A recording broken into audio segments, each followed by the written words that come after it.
میرا حسین باغ نبوت کا پھول ہے،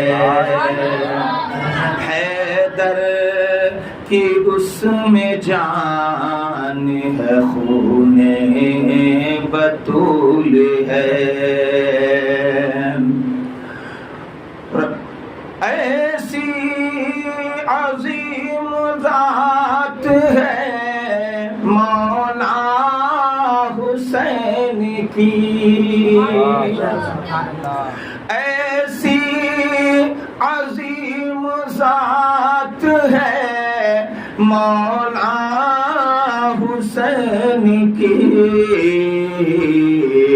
جس کے لیے حضور کے سجدوں میں دھول ہے، جس کے لیے حضور کے سجدوں میں دھول ہے، اور دنیا میں اور کون ہے شبیر کے سوا،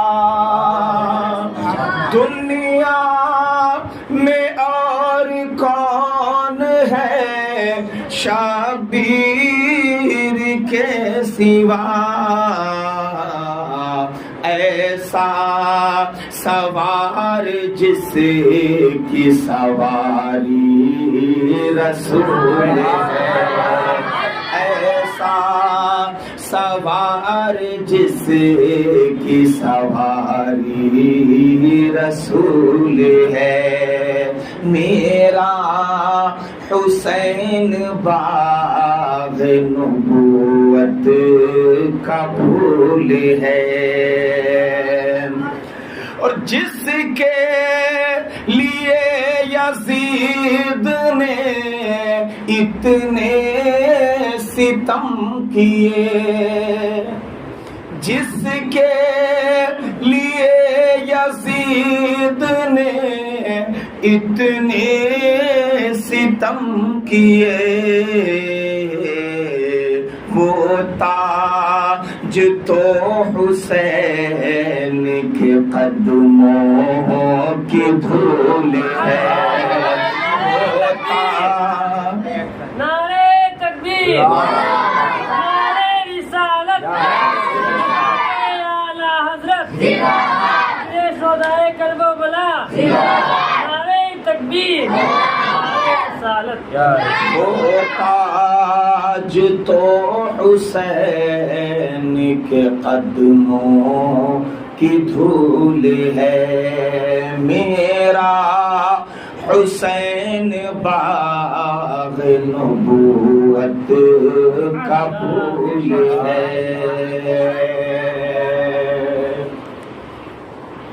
درود پاک جی لگا کر پڑھ لیں، اللہم صلی علی سیدنا شفیعنا مولانا محمد المعدن الجود والکرم بارک وسلم، صلاۃ و سلام علیک یا رسول اللہ صلی اللہ تعالی علیہ وآلہ وسلم، صلاۃ و سلام علیک یا رسول اللہ صلی اللہ تعالی علیہ وآلہ وسلم۔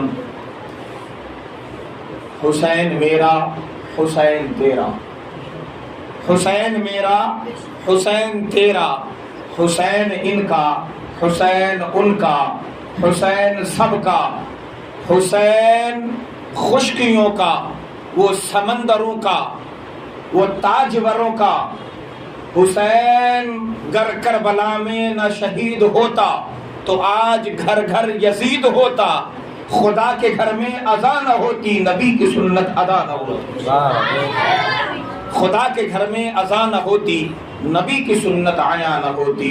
میرے دوستو، ہم ذکر کر رہے ہیں سید الشہداء امام علی مقام امام حسین رضی اللہ تعالی عنہ، سیدنا امام علی مقام امام حسین رضی اللہ تعالی عنہ کی شہادت کا واقعہ آپ کے بچپن میں ہی شروع ہو گیا۔ سیدنا امام علی مقام امام حسین رضی اللہ تعالی عنہ کو جب میرے آقا علیہ السلام کی گود میں دیا گیا تو سرکار علیہ السلام کبھی مسکراتے اور کبھی پھوٹ پھوٹ کر میرے سرکار روتے، اور اتنا روئے مصطفیٰ کہ روایتوں میں موجود ہے داڑھی شریف میرے مصطفیٰ کی آنسوؤں سے تر ہو گئی۔ پوچھا گیا یا رسول اللہ آپ کو کس چیز نے رلایا؟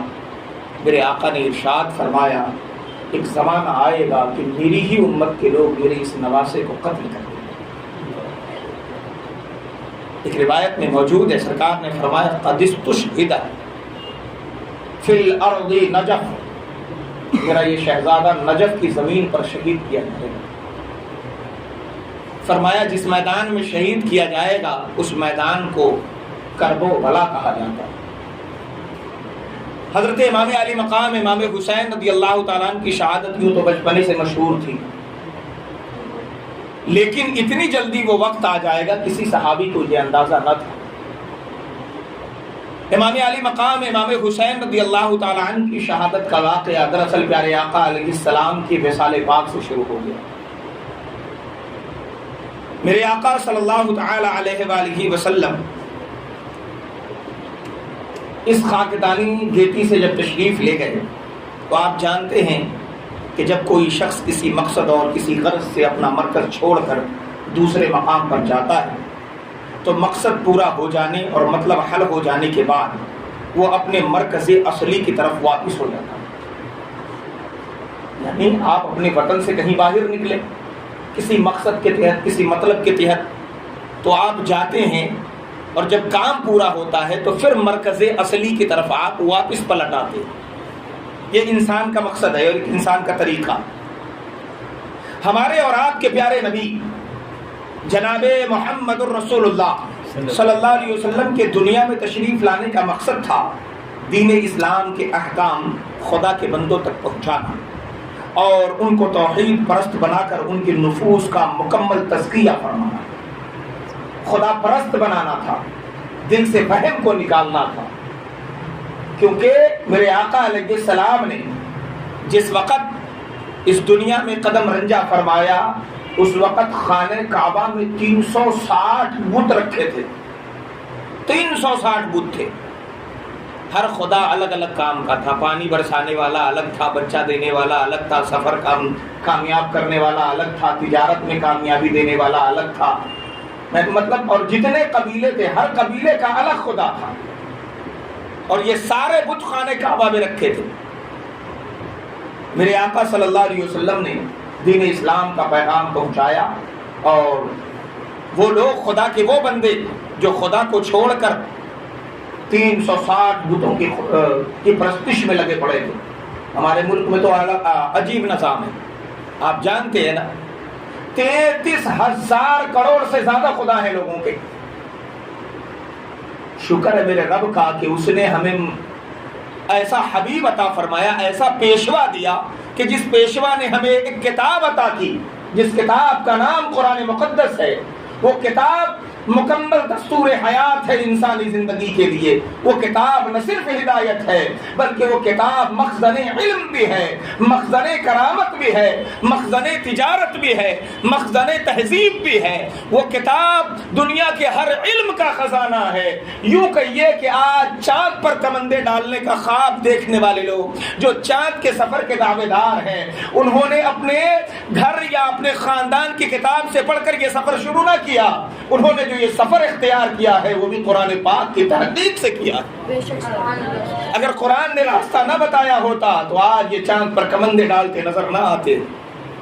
شکر ہے رب کا کہ اس نے ایسا محبوب عطا کیا کہ جس محبوب نے ہمیں ایک مکمل دستور عطا فرمایا، اور ہم ایک خدا کے پجاری ہیں، خدا وحدہ لا شریک، کہ جس نے سب کو پیدا فرمایا، وہ کسی کا محتاج نہیں ہے۔ قل هو اللہ احد، کہہ دو وہ ایک ہے، اللہ الصمد، پاک اور بے عیب ہے، لم یلد ولم یولد، نہ اس کا کوئی باپ ہے نہ وہ کسی کا باپ ہے، نہ اسے کسی نے جنا ہے اور نہ اس نے کسی کو جنا ہے۔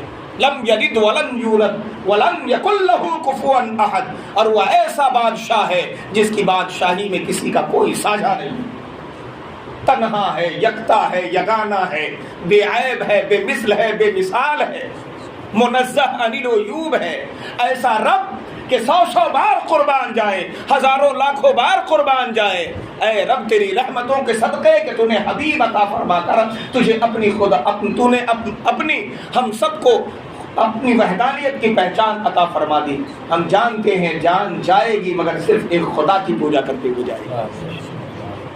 تو میرے آقا علیہ السلام نے ہمارے نفس کو پاک فرمایا. جب آپ کا مقصد پورا ہو گیا اور خدا عز و جل نے آئے کریمہ الیوم اکملت لکم دینکم پارہ 5 پارہ 6 اور رکوع 5 میں فرما کر آپ کے دین کو کے مکمل ہونے کی خوشخبری سنائی. رب نے فرمایا محبوب میں نے آج آپ کا دین مکمل کر دیا. خوشخبری سنائی اور اپنی نعمتیں آپ پر پوری فرما دی. تو آپ کو اپنے مرکز اصلی مقام قدس کی طرف جانے کا وقت قریب آ گیا، جس کا علم آپ کو بہت پہلے سے ہی تھا. اس لیے حجۃ الوداع کے موقع پر آپ نے لوگوں سے فرمایا شاید اس کے بعد میں تمہارے ساتھ حج نہ کر سکوں. میرے نبی نے اسی موقع پر فرما دیا تھا. مشکات شریف میں حضرت عبداللہ ابن عباس رضی اللہ تعالی عنہما فرماتے ہیں کہ جب سورہ اذا جاء نصر اللہ نازل ہوئی تو رسول اللہ صلی اللہ علیہ وسلم نے اپنے لخت جگر نور نظر صاحبزادی حضرت فاطمہ زہرا رضی اللہ تعالی عنہا کو بلایا اور ان سے فرمایا نعیت الی نفسی، یعنی مجھ کو میرے سفر آخرت کی خبر دے دی گئی ہے. یہ سن کر حضرت فاطمہ رضی اللہ تعالی عنہا رونے لگی. حضور اکرم صلی اللہ علیہ وسلم نے فرمایا لا تبکی، اے بیٹی فاطمہ رو نہ، فإنکی اول اہلی لاحق بی، اے بیٹی فاطمہ رو نہیں، میرے گھر والوں میں تم ہی سب سے پہلے آ کر مجھ سے ملاقات کرو گی. سبحان اللہ. یہ سن کر حضرت فاطمہ رضی اللہ تعالی عنہا ہنسنے لگی. یہ دیکھ کر ازواج مطہرات میں سے بعض بیویوں نے حضرت بی بی فاطمہ رضی اللہ تعالی عنہا سے دریافت کیا کہ پہلے ہم نے آپ کو روتے دیکھا پھر ہنستے دیکھا، اس کا مطلب کیا ہے؟ حضرت بی بی فاطمہ رضی اللہ تعالی عنہا کہتی ہیں آپ نے فرمایا کہ حضور نے مجھ کو بتایا کہ آپ کو سفر آخرت کی خبر دی گئی ہے. یہ سن کر میں رونے لگی کہ اب میں بابا کی جدائی کیسے برداشت کروں گی. آپ نے فرمایا رو نہیں، میرے اہل بیت میں سے سب سے پہلے تو ہی مجھ سے ملے گی. تو یہ سن کر میں ہنسنے لگی کہ بابا سے دوری زیادہ دن تک نہیں رہ پائے گی، ملاقات تو پھر وہی ہے جاویدانی. یہ تو دنیا فانی ہے، حقیقت میں زندگانی تو وہی ہے. دارمی شریف کی حدیث ہے، حضرت ابو سعید خدری رضی اللہ تعالی عنہ فرماتے ہیں کہ رسول اللہ صلی اللہ علیہ وسلم اپنی اس علالت میں کہ جس میں آپ نے وصال فرمایا گھر سے باہر تشریف لائے، اس حال میں کہ اپنے سر پر کپڑا باندھے ہوئے تھے. ہم لوگ اس وقت مسجد میں تھے. حضور صلی اللہ علیہ وسلم مسجد میں داخل ہو کر منبر کی طرف تشریف لے گئے اور اس پر رونق افروز ہوئے. پھر آپ نے خطبہ دیا اور فرمایا والذی نفسی بیدہ انی لانظر الی الحوض من مقام ھذا، یعنی قسم ہے اس ذات کی جس کے قبضے قدرت میں مجھ محمد کی جان ہے کہ میں اس منبر پر بیٹھے ہوئے حوض کوثر کو دیکھ رہا ہوں.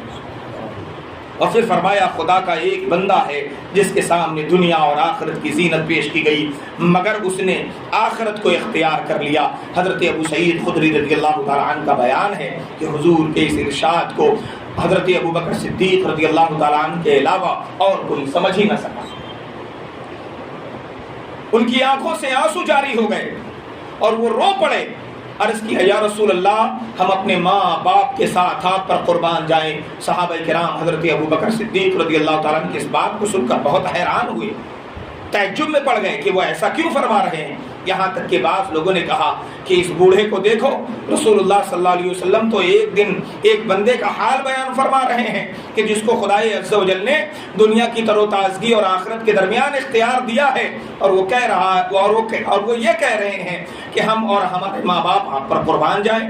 لیکن رازدار نبوت فوراً سمجھ گیا تھا کہ وہ بندہ کوئی اور نہیں، وہ خود ذات مصطفیٰ صلی اللہ علیہ وسلم.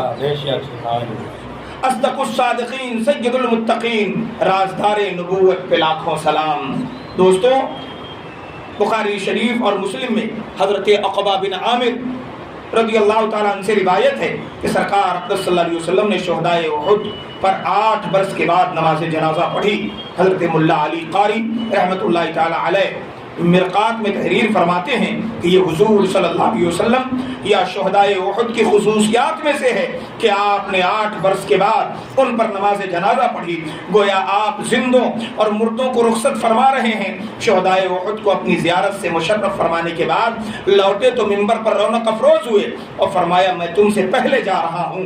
میں تم لوگوں کے دعوت اسلام کے قبول کرنے اور اطاعت و فرما برداری کے بجا لانے پر گواہ ہوں اور تم سے ہماری ملاقات کا مقام حوض کوثر ہے. میں اس جگہ سے اور میں یہیں سے حوض کوثر دیکھ رہا ہوں. اور فرمایا انی قد اعطیت مفاتیح خزائن الارض، یعنی بے شک مجھ کو زمین کے خزانوں کی کنجیاں دی گئی. حضرت شیخ عبدالحق محدث دہلوی بخاری علیہ الرحمت والرضوان تحریر فرماتے ہیں. محدث عبدالحق دہلوی جن کا مزار مہرونی شریف کے گاؤں میں، وہ علم حدیث ہندوستان میں وہی سب سے پہلے لے کر آئے. ان سے پہلے علم حدیث لانے والا کوئی ہندوستان میں نہ تھا. وہ فرماتے ہیں کہ سرکار اقدس صلی اللہ علیہ وسلم نے حضرت بلال رضی اللہ تعالی عنہ کو بلا کر فرمایا اے بلال جا کر اعلان کر دو کہ سب لوگ مسجد میں جمع ہو جائیں. میں ان کو وصیت کروں گا اور کہہ دو رسول اللہ صلی اللہ تعالی علیہ وسلم کی یہ آخری وصیت ہوگی. حضرت بلال رضی اللہ تعالی عنہ نے مدینہ شریف کے بازاروں اور گلیوں میں اعلان کیا کہ رسول اللہ صلی اللہ علیہ وسلم کی آخری وصیت سننے کے لیے مسجد نبوی میں سب لوگ حاضر ہو جائیں. تو اس اعلان کو سن کر اس قدر لوگ گھبرا گئے کہ دکانوں اور گھروں کو یوں ہی کھلے ہوئے چھوڑ کر مسجد میں حاضر ہو گئے اور اتنے لوگ جمع ہوئے کہ مسجد نبوی میں گنجائش نہ رہی. حضور صلی اللہ علیہ وسلم ممبر شریف پر رونق افروز ہوئے اور طویل خطبہ کے بعد فرمایا جو وقت اور حال کی مناسب نصیحت اور احکام شرع پر مشتمل تھا. اور فرمایا اے لوگو میرا سفر آخرت قریب ہے. جان و مال اور سامان وغیرہ کا کوئی بھی حق کسی شخص کا مجھ پر ہو تو اس کا بدلہ آج مجھ سے لے لے. نبی کریم علیہ السلام کا یہ اعلان اس لیے تھا تاکہ حقوق العباد کی اہمیت و ضرورت ان کی امت پر اچھی طرح واضح ہو جائے اور ایک دوسرے کے حقوق کی پامالی سے ہمیشہ دور رہے. میرے عزیزوں، میرے آقا صلی اللہ علیہ وآلہ وسلم نے جب بچپنے میں کسی کا حق نہیں مارا تو بھلا بتائیے نبوت و امامت کے تاجدار بن کر بھلا کسی کا حق کیسے مارتے. تو میرے آقا صلی اللہ علیہ وآلہ وسلم نے سب کا حق ادا فرمایا اور حضرت بی بی عائشہ صدیقہ رضی اللہ تعالی عنہا سے فرمایا اے عائشہ اب میرے رخصت کا وقت قریب آ رہا ہے، گھر میں ڈھونڈو نا عائشہ، کچھ رہ گیا ہو تو سب اللہ کی راہ میں صدقہ کر دو. میرے آقا صلی اللہ تعالی علیہ وآلہ وسلم نے سب کو صدقہ کرنے کا حکم عطا فرمایا. بار بار سرکار اٹھتے اور یہی فرماتے. سیدہ عائشہ صدیقہ طیبہ طاہرہ رضی اللہ تعالی عنہا فرماتی ہیں کہ یا رسول اللہ میں نے سب بانٹ دیا، اب گھر میں کچھ بھی موجود نہیں ہے. پیارے آقا صلی اللہ تعالی علیہ وآلہ وسلم فرمانے لگے عائشہ میں یہ چاہتا ہوں عائشہ کہ جب میں دنیا سے جاؤں میرا رب پوچھے اے پیارے محبوب کیا مجھ پر بھروسہ نہ تھا کہ اپنے پیچھے مال چھوڑ کر آ گئے. میں اپنے رب کی بارگاہ میں شرمندہ نہیں ہونا چاہتا. اے دوستو، اے مومنو، اے پیارے نبی صلی اللہ علیہ وآلہ وسلم کے پیارے دیوانوں، اپنے محبوب کی اس ادا کو بھی تو دیکھو. جمع خوری یقیناً آپ کرتے ہیں کہ تاکہ آپ کے بچے محتاج نہ رہیں، لیکن ذرا پیارے آقا کی اس ادا کو بھی تو دیکھو. اگر اولاد کے لیے کچھ چھوڑنے کا صحیح معنوں میں ادا ہوتی تو میرے آقا علیہ السلام سب سے پہلے اس پر عمل فرماتے. میرے آقا صلی اللہ علیہ وآلہ وسلم کی اس ادا کو بھی تو دیکھو. محتاج نہ کرو اپنے بچوں کو، لیکن جو رب کا حق ہے وہ بھی تو ادا کر کے جاؤ، حقوق العباد بھی تو ادا کر کے جاؤ، اور اپنے پیچھے کچھ ایسا علم چھوڑ جاؤ کہ لوگ اس سے نفع حاصل کریں اور اس کا ثواب تمہیں ہمیشہ پہنچتا رہے. میرے نبی نے تو وہ کام کر دیا کہ اصحاب صفہ کے چبوترے پر بیٹھ کر میرے نبی نے جو مدرسہ تھا، پہلا مدرسہ، اسلام کا پہلا مدرسہ اصحاب صفہ کا چبوترا، میرے نبی ہر روز عصر کی نماز کے بعد صحابہ کرام کو تعلیم دیتے اور اس مدرسے سے نکلے ہوئے طلباء پوری دنیا میں ایسے پھیلے کہ آج پوری دنیا میں کسی مذہب کا ماننے والا ہو یا نہ ہو، کسی کا چاہنے والا ہو یا نہ ہو، میرے نبی کریم صلی اللہ علیہ وسلم کا ماننے والا، ان کا کلمہ پڑھنے والا، ان کا چاہنے والا موجود ہے. اور انہی کا نہیں بلکہ ان کے آل کا اور ان کی اولاد کا اور سب سے بڑھ کے حسین اعظم کے ماننے والے ہر جگہ موجود ہیں. تو یہ جان لیجئے کہ کونین میں بلند ہے رتبہ حسین کا، سلطان دو جہان ہے نانا حسین کا. صلو علی الحبیب صلی اللہ تعالی علی محمد.